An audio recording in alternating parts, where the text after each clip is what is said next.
Alright, so welcome to my first video of my Super Evolution material farming video. Wow, that's a mouthful. But here I want to try and keep everything short and sweet, but I also want to give examples and things like that. So I'm going to try and keep the videos spread out. They're going to be multiple videos instead of just throwing everything into one. This way you can click on the video that is most pertinent to what you're looking for. However, I would always recommend starting with this video, moving into the next and the next, because they all will go together. But like, I just don't want to upload a 40-minute video and then, you know, go through and segment it off in here. It's just that takes up so much time, etc. I don't want to get into the logistics of it, because that's not what you're here for. But so let's get started on where I think my newer slash mid-game players need to be to really be ready to start farming for materials. And that is, I don't remember when the Super Laboratory unlocks, but I do remember it unlocks a little bit earlier than it should, because you don't necessarily have the everything unlocked to where you need to be. So to start this off, okay, where I think you guys should be at least to start farming for all Super Evolution materials is I need you to be up to the Aurora Plateau and at least have this first area unlocked, okay? And you can farm it. That's key here. Make sure that you have the Aurora Plateau on Extreme and you can farm, meaning click this and hit auto battle, and whatever team that you are using can actually kill it. Now, for a lot of newer players out there, don't worry about your clear times. You're definitely not going to be clearing as fast as I am or anyone else who has been playing long enough. You just don't have the Astromon and you don't have the gems. So, but don't let that deter you. As long as you can start clearing this first stage on Extreme in the Aurora Plateau, you have now everything unlocked and are ready to begin, as long as you can do what I just said.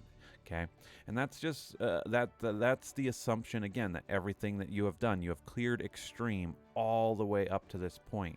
And the reason why the Aurora Plateau, it's only the Aurora Plateau and not the new places, is, as you can see, I haven't even finished this stuff because I could care less, I'll be honest. You only need the Aurora Plateau and Extreme mode for everywhere else unlocked and able to farm at least one of the stages on here.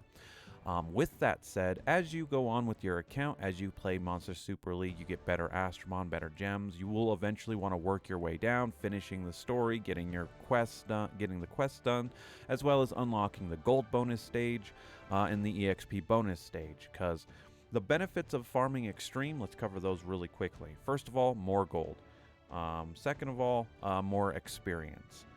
Third of all, you get dragon sigils on Extreme, which lets you go into the dragon's dungeon, which lets you go into actually getting the gems, the special gems, as well as getting, eventually as you work your way through, hopefully getting down to 6-star gems as well out of there more frequently.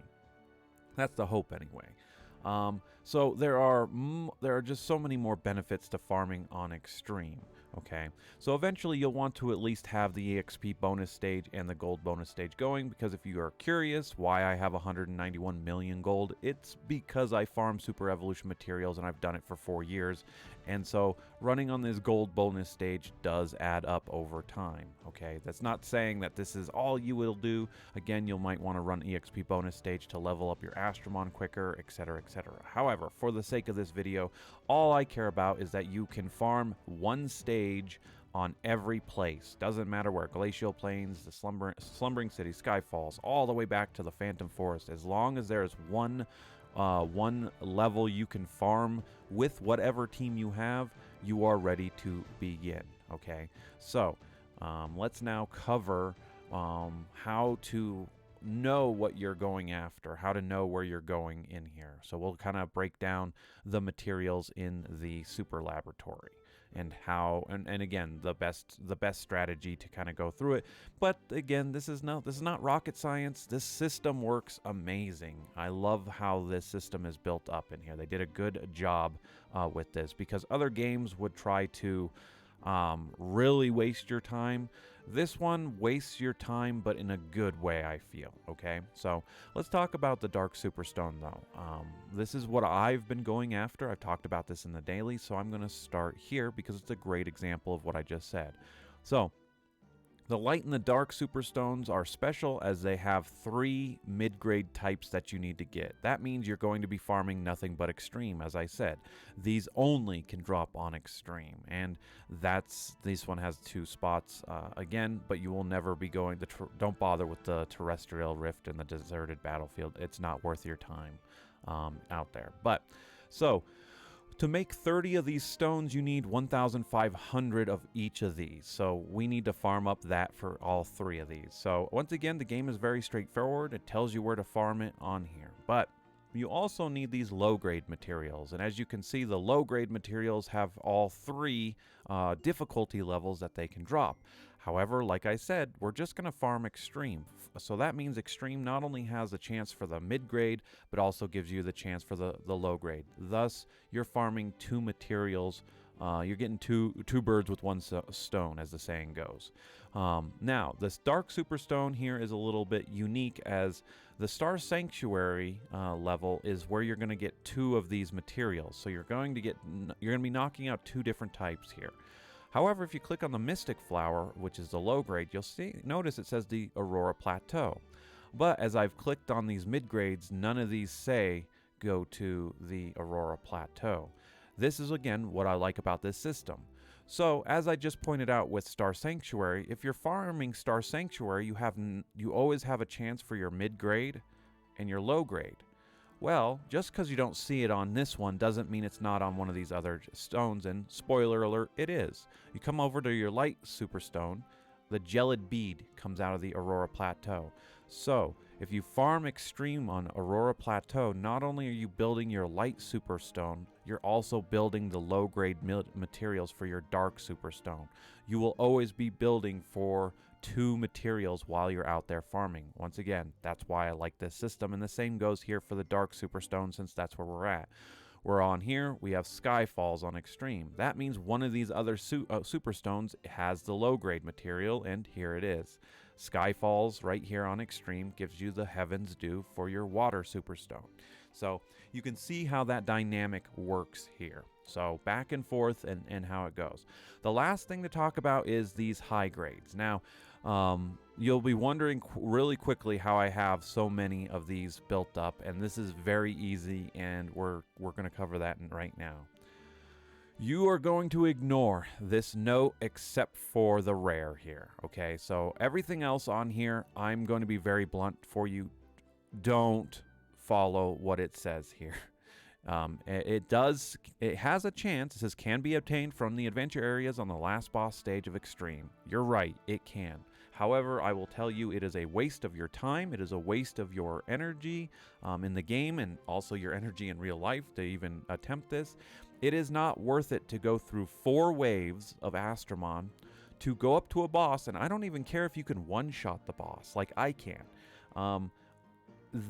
The boss has a chance to not only drop the high shard, the high material, the mid-grade material, and the low-grade material. That is such a waste of time for you to go in there to have a chance at something that you need. Again, the game spells out extreme on here. You are guaranteeing yourself two items, one of the 2 items or both of the items when you just farm the extreme on the gold bonus stage, like I pointed out.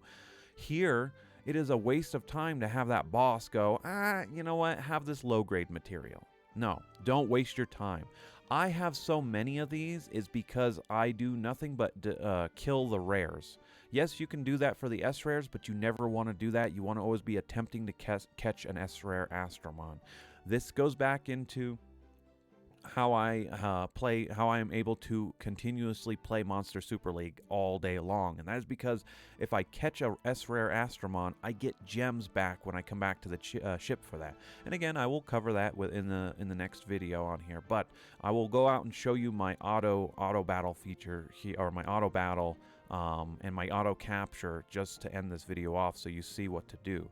But what you do to get these high materials, and this counts for every single superstone, is you go out there and instead of capturing the rare Astromon in these places, so for example, it tells you what stages drop this: Skyfalls, Slumbering City, Glacial Plains, the Aurora Plateau. That means, let's just use the Aurora Plateau. while you're out there farming for your Gelid Bead for your Light Superstone and your Mystic Flower for your Dark Superstone, every time you encounter a Radius, and remember, they will be fully evolved because you're on Extreme only, you kill it. Do not capture it unless it's a variant. That's the only stipulation. But if it's a regular rare and not a variant, I can't stress that enough. If it is a regular rare, you will guarantee yourself getting a high material every single time. So the Astromon in these 4 places will give you the Chaos Shard. Again, tapping on your tablet, phone, whatever, or clicking on the computer for this gemstone. Aria Lake and the Mirage Ruins. So this is going to be Water Seiren, and this is going to be Wood Seedler. These 2 guys will, as long as they're not variants, again, as they're just regular rares, will drop the gemstone every single time, 100% of the time. And again, test that for yourself if you don't believe me. Next time, don't be capturing any regular rares. Kill them. You'll notice, if it's Kokamaru here in the Phantom Forest, or if it's Candler, or whatever I think his name is, in Lunar Valley, they will always drop a Verdant Volition. And again, if you can't capture the S-Rare, so in this case it would be a Miho in both these areas. If you are unable to capture the Wood Miho that shows up and you have to kill her, she has a chance to drop the Verdant Volition as well. So, but again, you need to capture her. You want the gems from that. So, and again, that's where I'm going to end this video. The last part I'm going to show you is in those quests, okay? How I am able to farm all the time is because you have repeatable quests. These quests don't go away once you've done it. I've been playing for 4 years. You bet your ass I've caught a Fire Miho, right? So this quest is repeatable. The thing is, this quest does not stack. So you have to be mindful of that. This quest, once it's been quote-unquote completed, doesn't reset until you come back to the ship and hit complete. It's only then will it reset to capture another Fire Miho, right? So again, we're on Extreme here, so these are where the Wood Mihos come out. And again, Wood Miho variants give you 10 extra gems. And you can go back and look here. Do never use this first one. First of all, get rid of, don't touch this. Get your free gems if you guys like watching ads to get your free. This is do it twice and you get 300 energy a day. Sure, go for it. I don't do it. I'm tired of watching ads. That's just because I'm old and grumpy. But at this point, the energy over here, though, is what you want. And you can easily do the math here. If you spend 30 gems here, you're only getting 150 energy, whereas if you spend 30 gems here, you're getting 30 extra energy. This is your most bang for your buck, okay? So with that out of the way, you see where the quests will complete for capturing the S-Rare. The same goes for the variants, though. And again, I'm going to come out and show you my auto battle so that you have it on here. So again, we're going to be on Extreme. I'm just going to use the Phantom Forest here, and we're going to check the auto capture. And as you can see, I am capturing all variants, no matter what. Ignore the exotics because that's not how it works, but I'm capturing all variants, S-Rares, and Legendaries. You'll notice, as I said, do not capture the rares unless you need them for your Astro Guide or you're trying to build one of the Astromon that's out here to capture. Whatever, do what you need to do, but eventually you're going to want to copy what I'm doing here because, once again, catching the S-Rare gives you gems. Catching the Legendary gives you gems. Not catching the S-Rare here for both instances, if you are unable to do it, you will get those high shards, just like you will with defeating a rare Astromon. But just follow these on here, and like I said, while you're out there farming, you are guaranteed to be you will run into this Astromon. You are guaranteed to run into this Astromon. So you will slowly build up those materials. And it is a much faster and better way than coming down here onto the last boss and having him not give you what you need. Just, again, don't waste your time here. It's not worth the energy, etc., etc. So those are my auto capture. Also, again, this is what I'm always selling the gems here, and I'm always running on the gold bonus stage for myself. So that's the first part of this this tutorial series. That is the setup here. In the next video, I'm going to actually cover what I'm going to be using and showing you off as far as teams that I think newer players should have and are ready to actually jump in and start farming. So I'll see you in that one.